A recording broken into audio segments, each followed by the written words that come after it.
नमस्कार विद्यार्थी मित्रांनो, स्वागत आहे तुम्हा सर्वांचं आपल्या यूट्यूब चॅनलवरती. विद्यार्थी मित्रांनो, महिला व बालविकास विभाग यांच्यामार्फत गट क आणि गट ड या पदाकरिता बाह्य यंत्रणेद्वारे मनुष्यबळाचा पुरवठा करण्यासाठीची जाहिरात प्रसिद्ध करण्यासंदर्भातचा GR या ठिकाणी प्रसिद्ध करण्यात आलेला आहे. पाहूयात सविस्तर या व्हिडिओमध्ये कोणती पदे या भरती संदर्भात भरल्या जाणार आहेत ते. व्हिडिओ शेवटपर्यंत पहा विदाऊट स्किप करता, जेणेकरून तुम्हाला या भरती संदर्भात योग्य माहिती भेटेल. विद्यार्थ्यांनो पहा, या ठिकाणी 30 ऑगस्ट 2024 रोजी हा GR अर्थात शासन निर्णय प्रसिद्ध करण्यात आलेला आहे. यानुसार आयुक्त महिला व बालविकास पुणे यांच्या अधिपत्याखालील कार्यालयातील गट क आणि गट ड ची पदे बाह्य यंत्रणेद्वारे मनुष्यबळाचा पुरवठा करण्यासाठी सेवा पुरवठादार संस्थेला एजन्सीला मान्यता देण्याबाबतचा GR या ठिकाणी प्रसिद्ध झालेला आहे.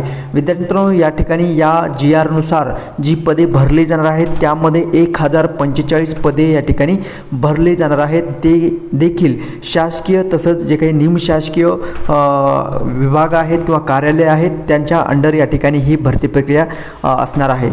महाराष्ट्र शासनाचा हा GR आहे. पहा, महिला व बालविकास विभाग शासन निर्णय क्रमांक या ठिकाणी देण्यात आलेला आहे.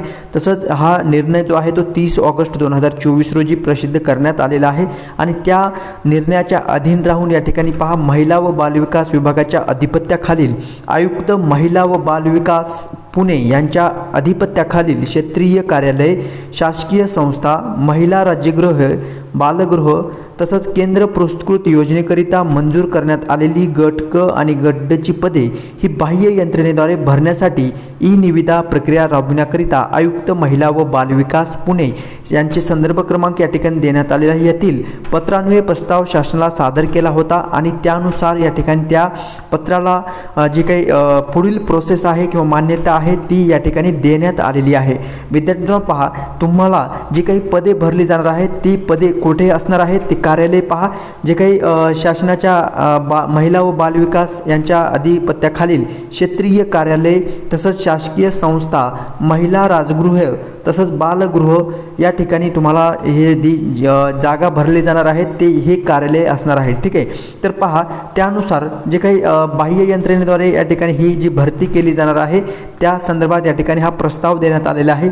आता जी काही बाह्य यंत्रणेची जी काही कंपनी असणार आहे, जी सदर पत्र जे Brics India private limited smart service या कंपनीद्वारे या ठिकाणी ही भरती प्रक्रिया राबविण्यात येणार आहे. ठीक आहे, बाह्य यंत्रणेद्वारे ही पुरवठा करण्यासाठी मान्यता देण्याबाबतचा प्रस्ताव या ठिकाणी विचाराधीन होता आणि त्यानुसार शासन निर्णय देखील पारित झालेला आहे.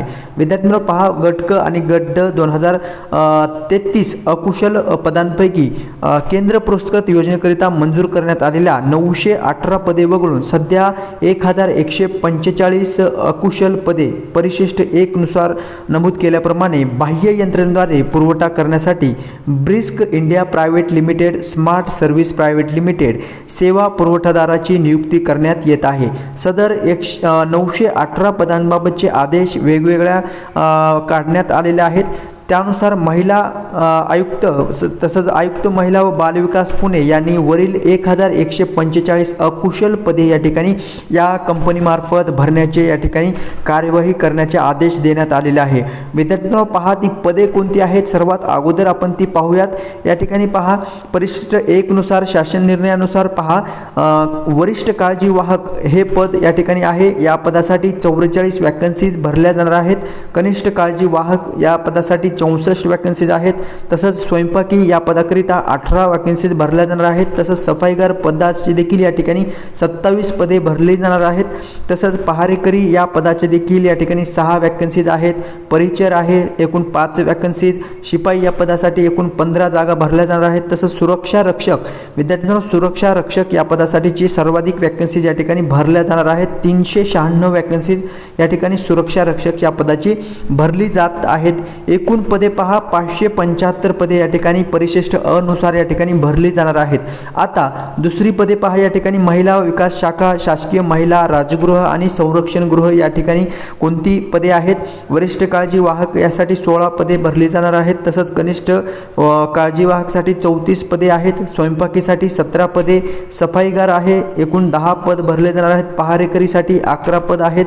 परिचरसाठी या ठिकाणी वॅकन्सी नाही। तसंच शिपाई या पदासाठी 2 वॅकन्सीज आहेत आणि सुरक्षा रक्षकसाठी एकूण 480 वॅकन्सीज या ठिकाणी भरल्या जात आहेत। असे टोटल मिळून 570 वॅकन्सी या ठिकाणी विद्यार्थी मित्रांनो भरल्या जात आहेत। ओव्हरऑल वॅकन्सी जर पाहिले तर 1145 वॅकन्सी या ठिकाणी भरल्या जात आहेत। ठीक आहे, सो या संदर्भातची जाहिरात लवकरच प्रसिद्ध होणार आहे। विद्यार्थी मित्रांनो पहा, इत्यादी पदे या ठिकाणी भरली जाणार आहेत। गट क आणि गट ड संवर्गाची ही भरती प्रक्रिया या ठिकाणी बाह्य स्रोताद्वारे महिला व बालविकास विभाग यांच्या मार्फत या ठिकाणी भरली जाणार आहेत। ठीक आहे, सो या संदर्भात मी नवीन व्हिडिओ बनवणार आहे। डिटेलमध्ये कोणत्या कोणत्या पदांसाठी एज्युकेशनल क्रायटेरिया काय असणार आहे, तसंच त्या संदर्भात काय अटी, पात्रता आणि निकष ठेवण्यात आलेले आहेत त्या संदर्भात आपण नवीन व्हिडिओमध्ये सविस्तर डिस्कस करणार आहोत। जर तुम्ही विद्यार्थी मित्रांनो नवीन चॅनल पाहत असाल तर चॅनलला सबस्क्राईब जरूर करायचं आहे आणि जर माहिती जर तुम्हाला समजलेली असेल तर लाईक जरूर करायचं आहे।